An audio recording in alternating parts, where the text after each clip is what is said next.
Right, so Alberta is getting a new carbon tax on January 1st. So bad news for everyone from Alberta. And I mean, even the rest of the country already has a carbon tax. I mean, other than maybe Saskatchewan, I don't know. I don't remember if they're still fighting it or not right now, but that's another story. But anyways, and what I wanted to talk about today was this CBC article from CBC Calgary that they posted, and it's titled Alberta gets a new carbon tax on January 1st, but that could be a good news, or that could be good news for your wallet. Now, if I'm the, I'm pretty sure I'm not the only one thinking that that's one of the biggest oxymorons of all time. In that, I don't know how you can have a policy that is designed to take money out of people's pocket, but yet on the other hand say, well, yeah, it's actually going to mean more money in your pocket at the end of the day. Like where do they get off? Like seriously. But there's different aspects to this. There's the people that know that they're making stuff up, which the Justin Trudeau's, the CBC people of the world, they know that I mean, at least I'm guessing, I'm not 100% sure. This is, my opinion, but I think that they know that a lot of what they say is either very exaggerated or just complete BS.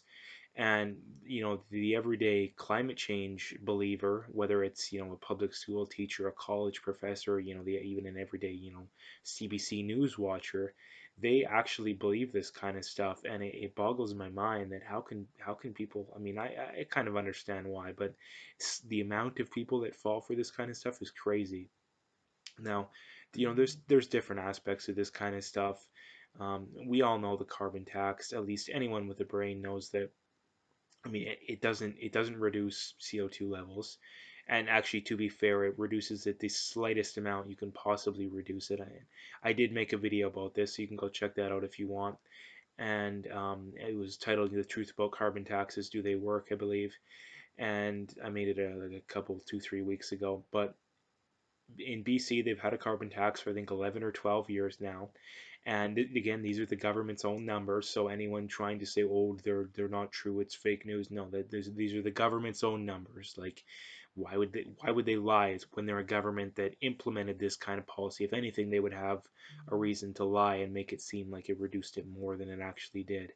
And they reduced it by 0.5%. And the other thing about it being is that they're actually trending up a little bit.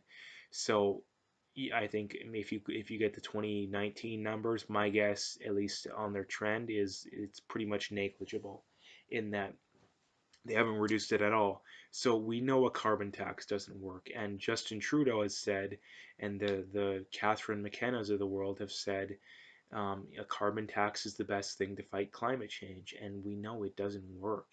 The problem is that if you actually believe climate change is this big issue that we need to deal with, which I completely disagree with, and I could easily prove that, but let's just say that you can't prove that, and it is. Well, the only way to solve it is maybe not a full-on free market solution, but it's not the government.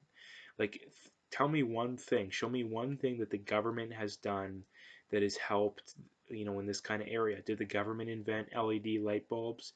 Did the government invent, more efficient furnaces? Did the government invent hybrid cars?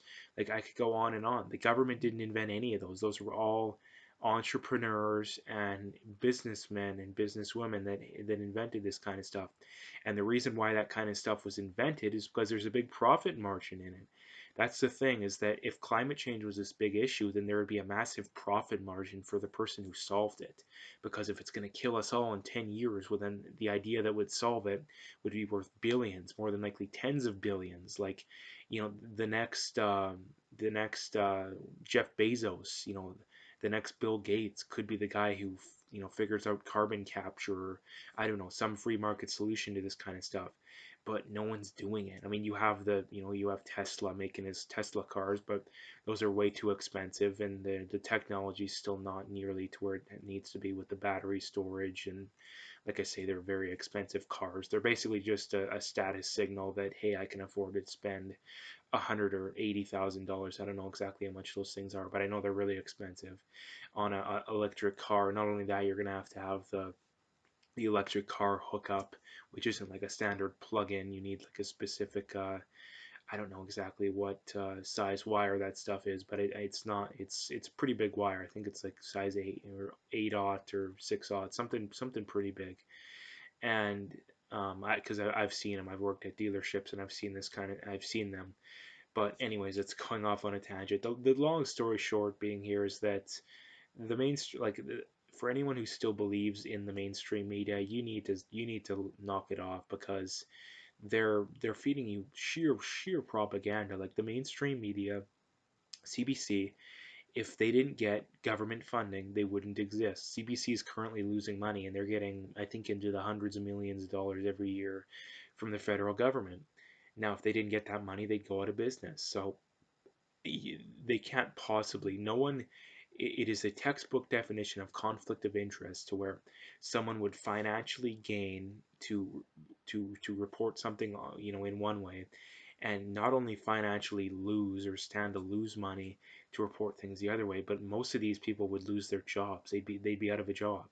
So how in the world can you expect someone to report the news objectively when there's hundreds of thousands of dollars, maybe even millions of dollars in their pocket to have one to report one side of the story, to make one side of the story seem like it's true, and losing your job that maybe is paying you six figures to report it the other way. And a lot of times it is the other way. I mean, this is a prime example. So the mainstream media has, I mean, they have a direct conflict of interest. So anyone who still believes that they can objectively report the news, you're either one of the dumbest people alive, or you fell hook, line, and sinker for the propaganda so much that you're never going to wake up. So, um, like I say, too, if you're gonna get your news, get it from someone who is reliant on their viewers' support to make news. Now, that doesn't mean that they're going to be perfect if they're reliant on viewers, but what it does mean is that they need to rely on donations, that the free market.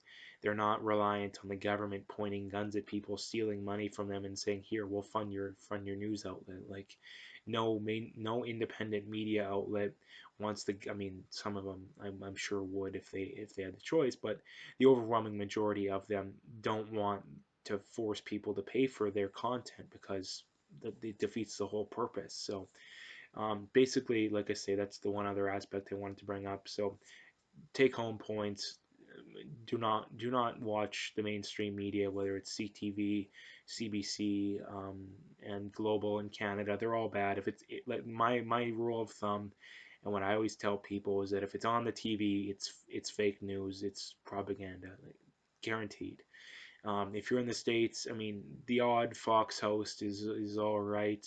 Tucker Carlson, Sean Hannity, they're all right. I wouldn't say they're that bad, but other than that, 95% of the Fox hosts are bad. MSNBC, CNN, all the other ones are terrible, terrible, terrible. There's maybe one or two other ones out there that aren't horrible, but eh, basically, like I say, the rule of thumb is if it's on the TV, don't watch it. It's propaganda. So find someone on YouTube, someone that's objective and can actually report the news. The Rebel in Canada is all right. I don't watch them because I think they're wrong on a decent amount of stuff, but they're all right. I can't fault them too bad. But anyways, I think I've got the point across. The long story short, like I say, don't trust the mainstream media whatsoever. And like I say, I can't. The carbon tax is. I mean, I honestly think the carbon tax is one of the biggest election issues in Canada. Like, it really is, especially in Alberta and Saskatchewan. I don't think it's as much in BC, Ontario, Quebec, but in Alberta, Saskatchewan, I bet you it's one of the biggest election issues, if not the biggest. And the other last point I'll bring up too is that it was in Vancouver recently, I think. There's people complaining about how expensive their gas is. Like, why is their gas so expensive? But these people are so stupid that, like, you have a massive carbon tax, you don't allow pipelines. Like, if the the government of BC got rid of their carbon tax, allowed pipelines, like, their gas would be like a buck 20, buck 30, like 30, 40, 50 cents cheaper than what I think it's like a buck 70 right now. And these people are so stupid that, like I say in my last video, the problem with politics nowadays is way too many people blame their solution to problems is more of what caused problems in the first place. Like the example in BC, these people that are complaining about high gas prices, what's their solution going to be? It's going to be more taxes, it's going to be more regulation.